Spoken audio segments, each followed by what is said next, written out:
Olá, eu sou a Ana e hoje vou falar sobre o livro A Insurreição de Jesus, de Frei Bento Domingues.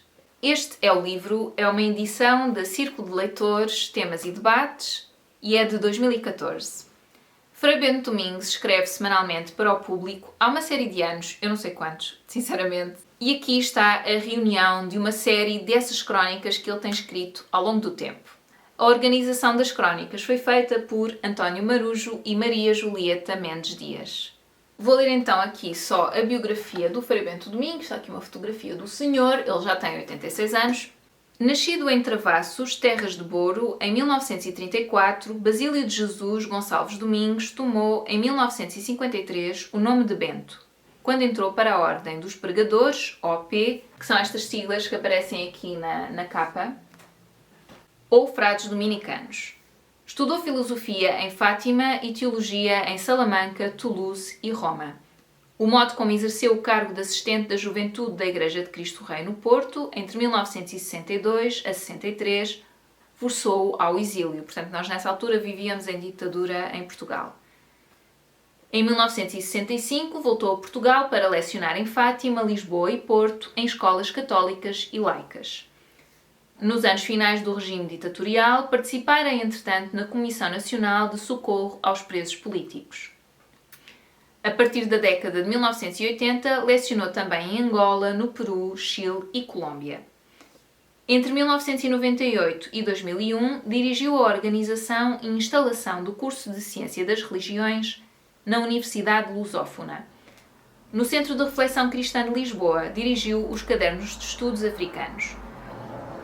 Publicou, entre ensaios e artigos, 4 livros que reúnem os primeiros anos de crónicas no público: A Humanidade de Deus, A Igreja e a Liberdade, As Religiões e a Cultura da Paz, que são 2 volumes, todos na Figueirinhas, onde também editou A Religião dos Portugueses. O livro de homenagem Frei Bento Domingues e o Incómodo da Coerência, que é da Paulinas Editora, reúne textos de diferentes pessoas sobre a sua personalidade e pensamento. Um Mundo que Falta Fazer, publicado pela Temas e Debates e pelo Círculo de Leitores, é uma antologia de crónicas do público, centradas em temas sociais e políticos.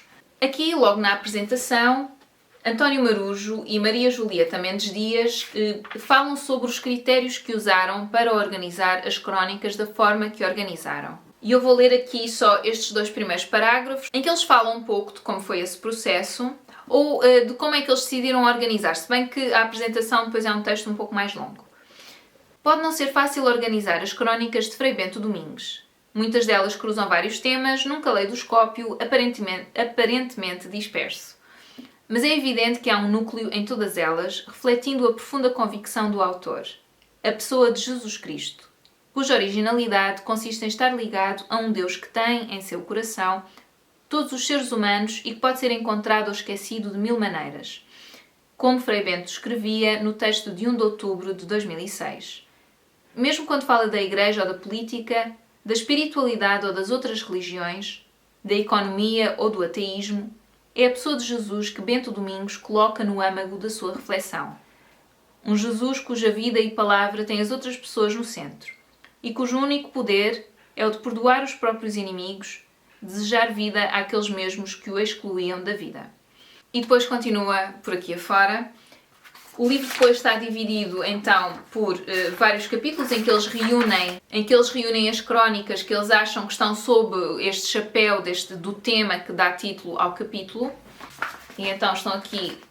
Ai meu Deus, isto não está a focar. Está aqui a listagem dos capítulos, que ele está a focar na minha cara, pá, foca no livro. Portanto, está aqui a listagem dos capítulos.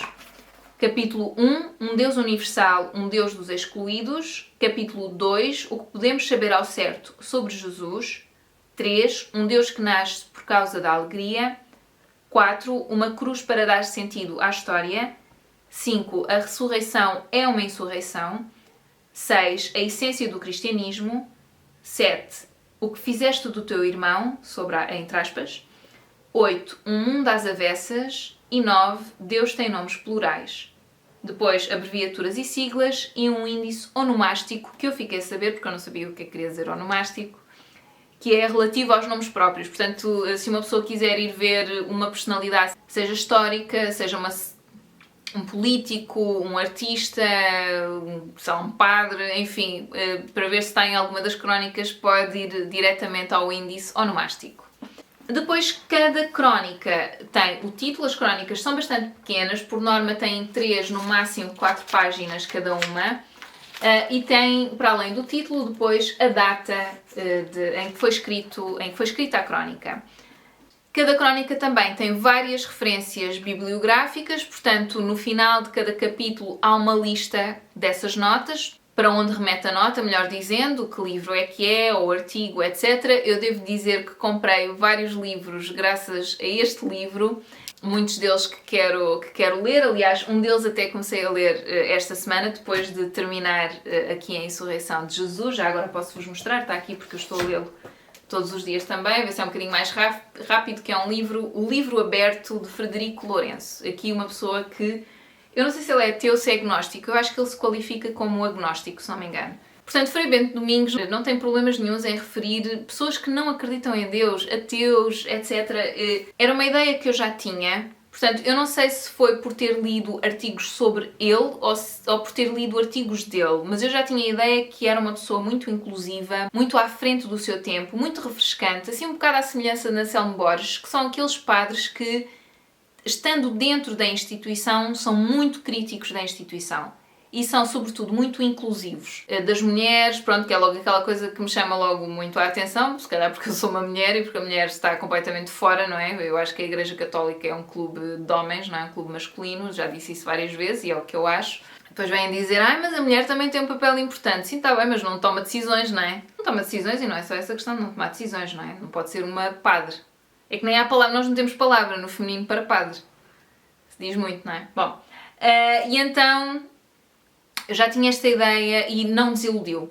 Ele realmente é uma pessoa muito inclusiva, muito compreensiva, muito respeitadora de outras ideias e eu acho isso sempre muito, muito refrescante porque não se vê muito disso agora. Eu acho que se calhar sempre existiram pessoas assim, não é? Eu acho é que provavelmente como toda a gente dá a sua opinião muito rapidamente, seja nas redes sociais, seja em que plataforma for, como eu aqui, por exemplo, vê-se de tudo. E eu acho que, de uma maneira geral, quem é mais extremista é também mais barulhento.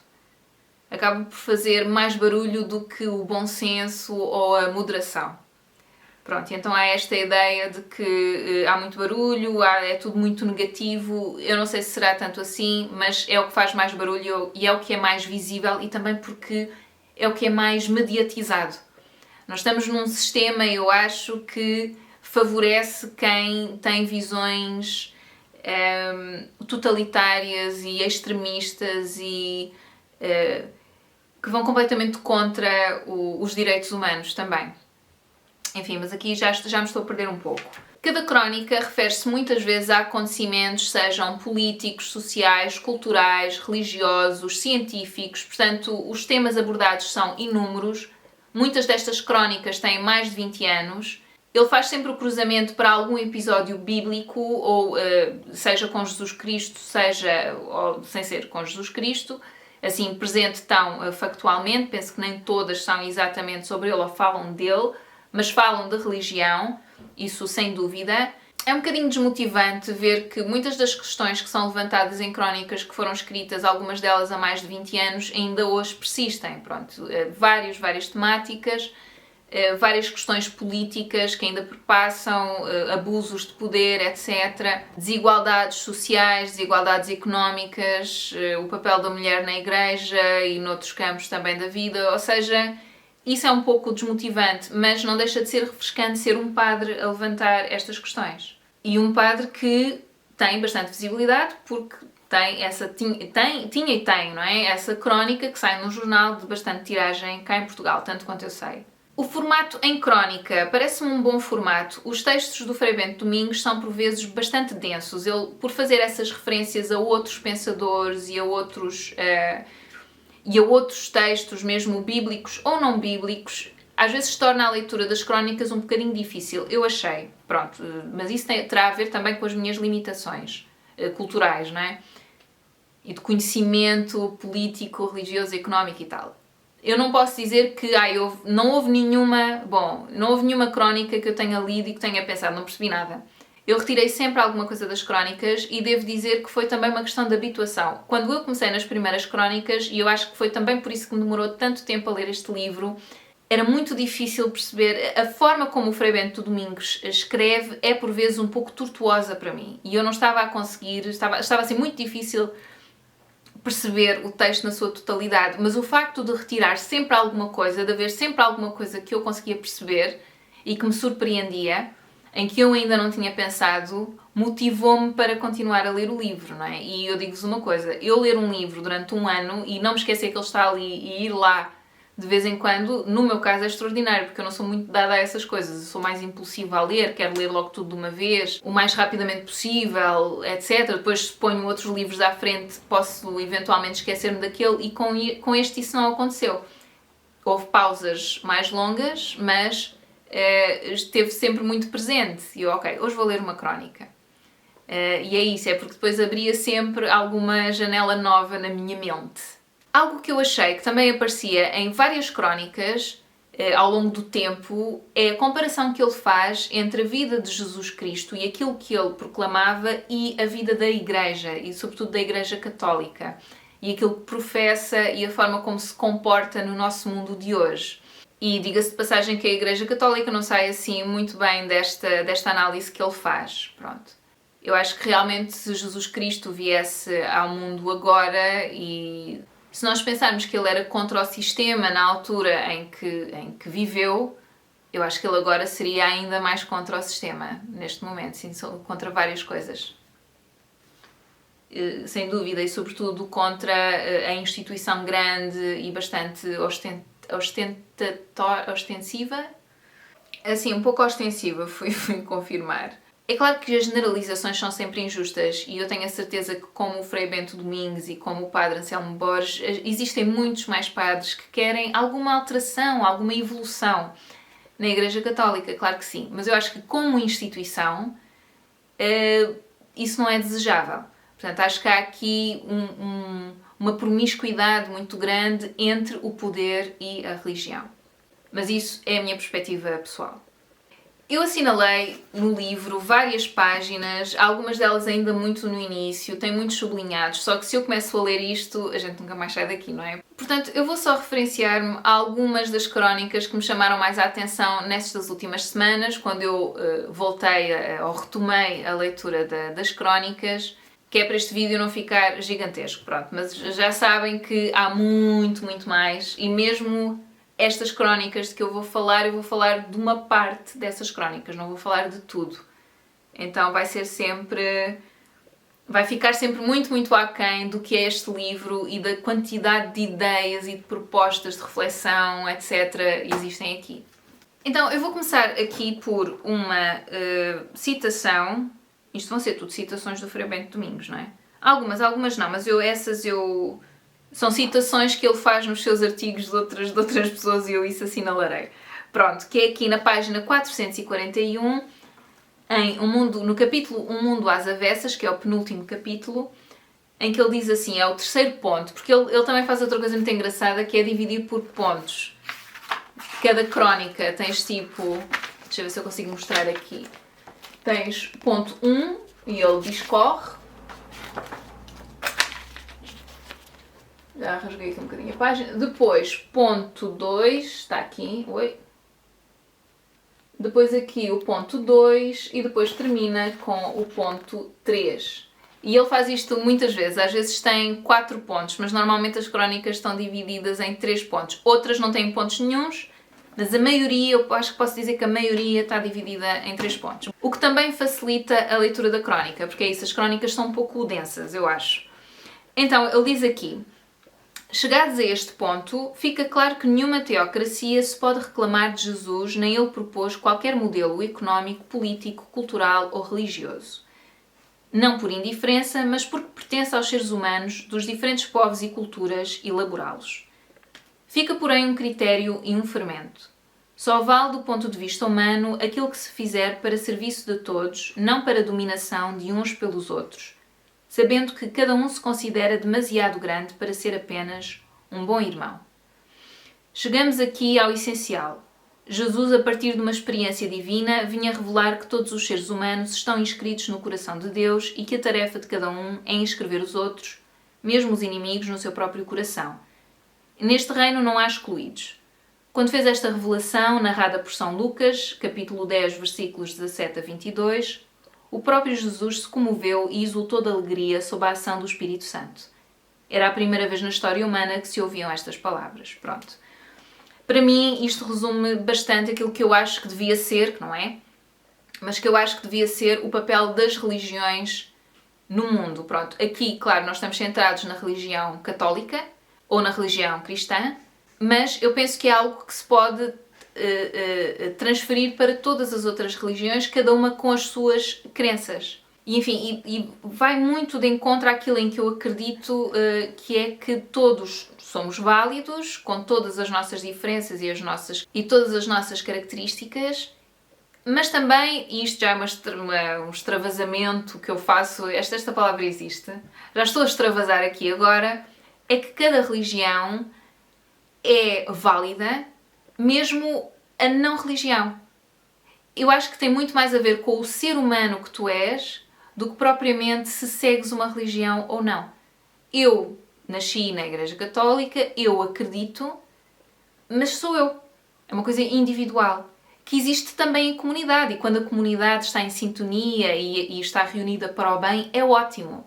Mas nós sabemos que a comunidade também se pode reunir para o mal, para os extremismos, para encontrar bodes expiatórios, para excluir. E é isso que, como existe em partidos políticos e em clubes de futebol, existe nas igrejas e noutras religiões também.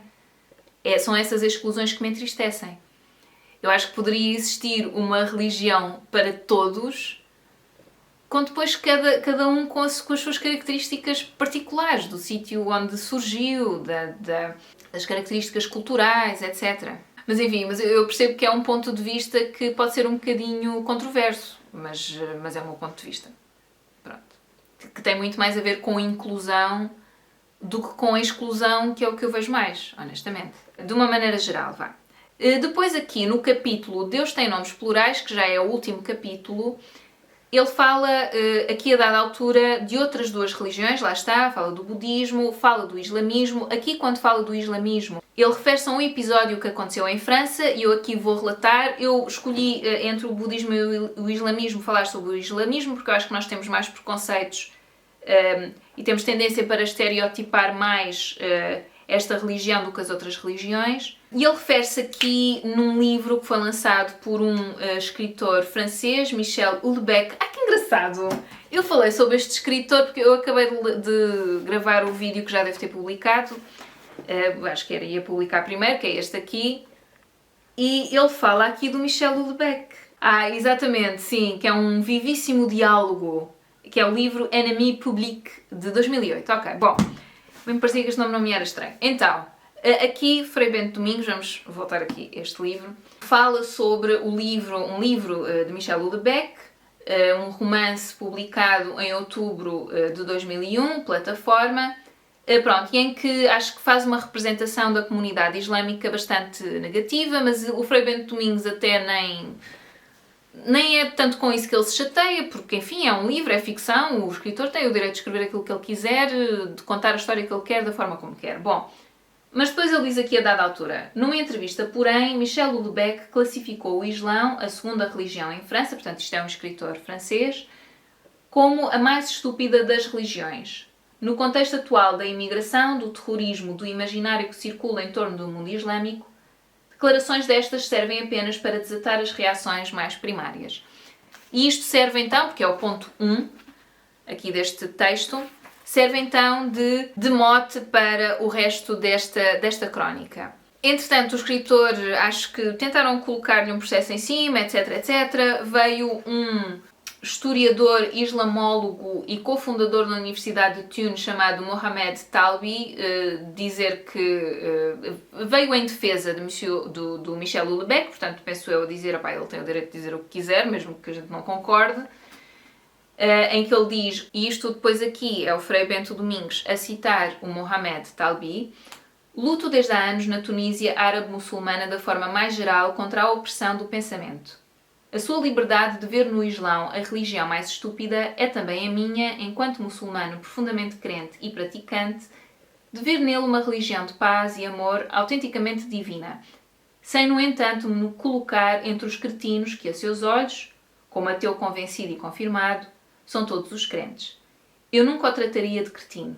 A minha estúpida religião, aqui entre aspas, proíbe-me esse caminho. Isto discorre, há aqui mais alguma citação, não vou ler isto tudo, senão nunca mais saio daqui. A dada altura, o Frei Bento Domingos diz isto. A verdade é que o movimento cultural e de civilização e os seus sucessivos deslocamentos ao longo da Idade Média, portanto entre o século V e XV, do Ocidente para o Oriente, do Oriente para o Ocidente, de Atenas para Arran, de Arran para Bagdade, de Bagdade para Córdoba, Toledo, Paris, Colónia e Praga, tem a marca indelével da prodigiosa cultura islâmica na literatura, na linguística, na arte, nas ciências, nas técnicas, na filosofia, na teologia e na mística, como mostrou, entre outros, o grande medievalista Alain de Libérat, e depois tem aqui uma notinha, portanto, que há de remeter para o livro deste medievalista Alain de Libérat. Pronto, eu nem sei se estou a dizer isto bem, mas acho que sim. Portanto, o Frei Bento Domingos aqui, ele vem em defesa da religião muçulmana. Ele ficou indignado pela forma como, assim, um bocado parva, um bocado simplista, que o outro apelida ou generaliza e fala sobre uma outra religião.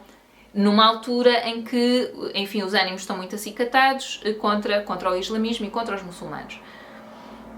Que eu acho que é uma coisa que não está completamente sanada e se calhar nunca estará, não faço ideia. Porque, enfim, extremistas em religiões existem em todo o lado.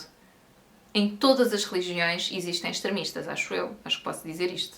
Então, a religião cristã, católica, tem assim um historial não espetacular, não é? Com as cruzadas e a Inquisição, mas enfim. Mas ainda agora existem extremistas, ok? E então, eu gosto também desse lado do Frei Bento Domingos, de conseguir falar de outras religiões, etc. Sempre com muito respeito, com muita cultura, nunca desvalorizando, pelo contrário, valorizando.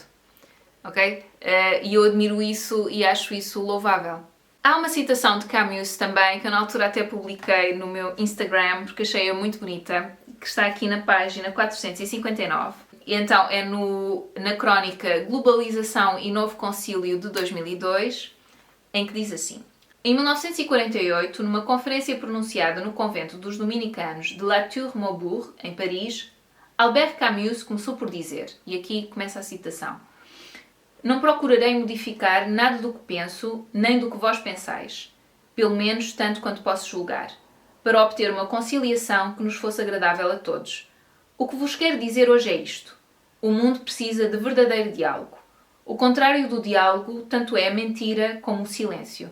Não há diálogo possível senão entre pessoas que ficam fiéis ao que são e que falam verdade. E eu gostei muito, muito desta citação e acho que é tão pertinente nos tempos que correm, em que toda a gente tem algo a dizer, em que todos são especialistas, em que todos são conhecedores de todas as situações. É impressionante a quantidade de diálogos em que eu me vejo. Muitas vezes eu não sei do que é que se está a falar, eu não tenho dados, então, e isso é um esforço que eu faço pessoal, porque nem sempre consigo, atenção, de não falar daquilo que eu não sei, porque muitas pessoas à minha volta fazem-no. Falam daquilo que não sabem, fazem afirmações categóricas. E eu não sei se isso é um problema de agora, se é um problema que sempre existe, se só agora, como as pessoas têm mais acesso à informação, leem determinada afirmação e tomam-na como verdade, porque eu não acredito que muitas destas afirmações que se fazem sejam maliciosas, mas realmente é um pouco assustador pensar que toda a gente se acha especialista de tudo e estão-te a tentar convencer de determinada coisa. E eu não... Bom, também não são todas as pessoas que fazem isso, vá.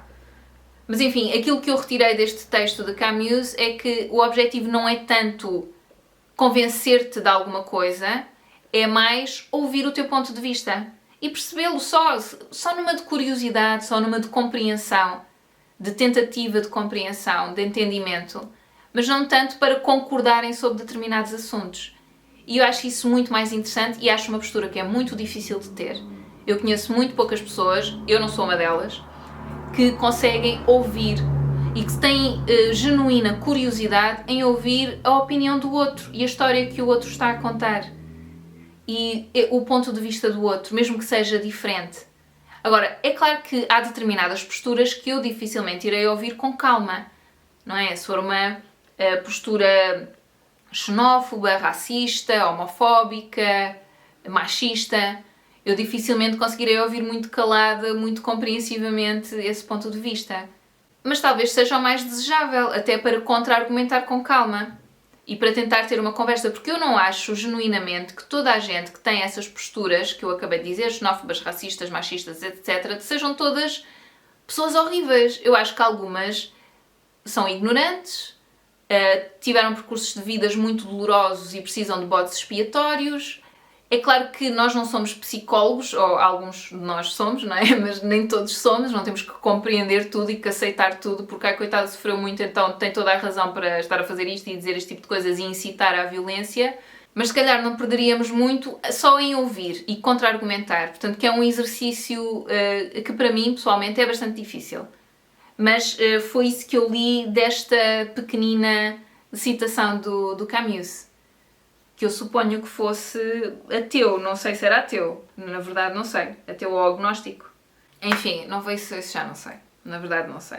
Bom, e depois para terminar, termino mesmo no último capítulo, que é, no último capítulo não, desculpem, na última crónica, que está na página 497, que é Despolitizar as Religiões e que é uma crónica de 12 de setembro de 2010, que me parece uma reflexão muito pertinente sobre esta tendência que começou a surgir ou ressurgir destas personalidades ou líderes políticos ou movimentos extremistas que têm vindo a surgir, que usam muitas vezes a religião como justificação para determinadas atitudes e ações que vão tomando. E aqui, quando falo de religião, estou a falar também da religião católica ou da religião cristã. Ele aqui faz a citação de um egiptólogo que se chama Jan Assmann, e eu agora vou ler a citação dele. A meus olhos, o debate contemporâneo sobre as questões da religião e da violência sofre de uma falta de precisão que prejudica estes conceitos. O que procurei fazer neste ensaio foi delimitar, deixa-me cá ver se eu descubro qual é o ensaio. Está aqui, que é Violence et Monothéisme, Paris, Bayard, 2009, páginas 9 e 10. Então, o que procurei fazer neste ensaio foi delimitar e isolar o fenómeno da violência religiosa. Em primeiro lugar, distinguindo-o de outras formas de violência e depois historicizando-o, isto é, reconduzindo-o ao seu contexto histórico de origem. O que me interessa é desativar, de certa maneira, alguns textos que, nas mãos de fundamentalistas, podem, a qualquer momento, fazer explodir barris de pólvora. Em vez de a tornar serva da política, a religião ganharia em se entender como um contrapoder face à política. A sua força não deveria estar na violência, mas no abandono consequente da violência. Vejo um impulso original do monoteísmo bíblico na sua capacidade de traçar uma fronteira entre a dominação e a salvação, entre o poder político e o poder divino, e em despojar os chefes mundanos da salvação e os chefes religiosos da violência. É este impulso, seguramente inscrito no cristianismo, sobre este ponto estou de acordo com René Girard, que nunca foi realizado e que é preciso ativar hoje de forma consequente. E depois aqui já é o Frei Bento Domingos que diz: é preciso despolitizar radicalmente as religiões monoteístas para libertar os seres humanos da omnipotência do cosmos, do Estado, da sociedade ou de qualquer outro sistema com pretensões totalitárias. E pronto, e aqui acabo a apreciação deste livro, que eu recomendo vivamente para quem gosta deste tipo de temáticas. Eu acho que ele também fala aqui muito de uma temática mais social, mas a religião está sempre muito, muito presente, como é óbvio. Este último capítulo a mim também me comoveu, porque acho que muitas vezes se mistura esse lado da religião com o lado da política e nunca dá bom resultado, porque justifica-se com atitudes no outro, e são dois mundos que são, eu acho, ou que deveriam ser, completamente opostos, mas eu penso que no caso da Igreja Católica já está ligado ao poder há tanto tempo que eu nem sei quais são as ramificações que terá neste momento, não é? Portanto, eu penso que estará um pouco mais afastada, mas não acredito que esteja completamente. É isso, por ter estado ligada durante tantos anos e séculos e há séculos ao poder, de alguma forma ao poder, não é? Começando pelos reis ou pela monarquia, e agora, não sei se começou pela monarquia, eu estou aqui a falar de cor, mas sei que apanhou a monarquia, portanto, para se estender até agora.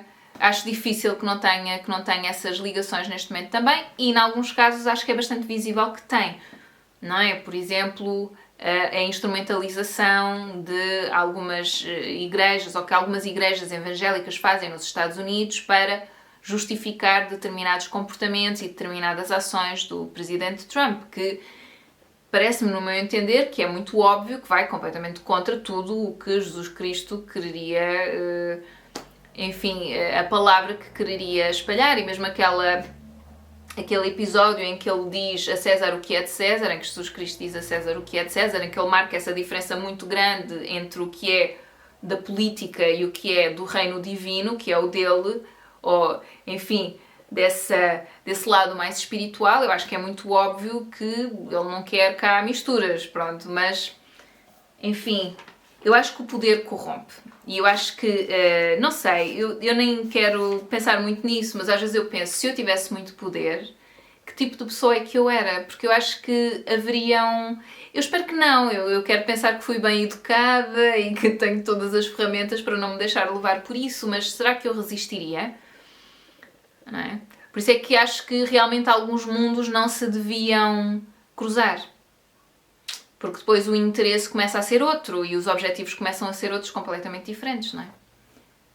Mas, ouçam, todas estas questões, todas estas temáticas e esta temática da religião é muito, muito, muito, muito, muito complexa, porque nós estamos a falar de uma religião que tem mais de 2000 anos, estão a perceber? É muito tempo para muitas traduções da Bíblia, muitas interpretações da Bíblia, muitos, enfim, da Igreja, não é?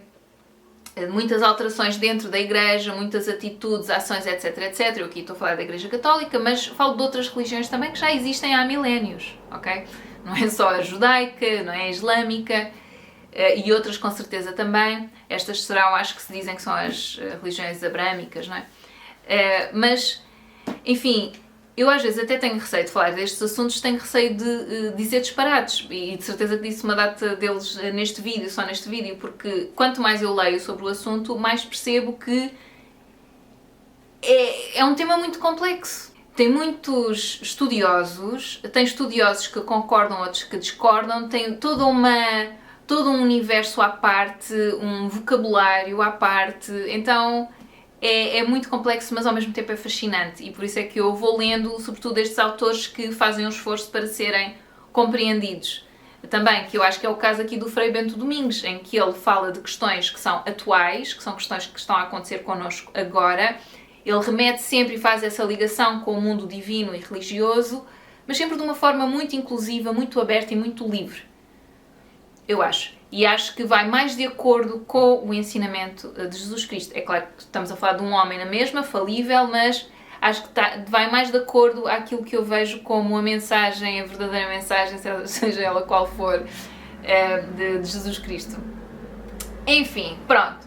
Espero que vocês tenham gostado deste vídeo. Espero que tenham a oportunidade de ler este ou outros livros do Frei Bento Domingos, porque ele tem vários publicados.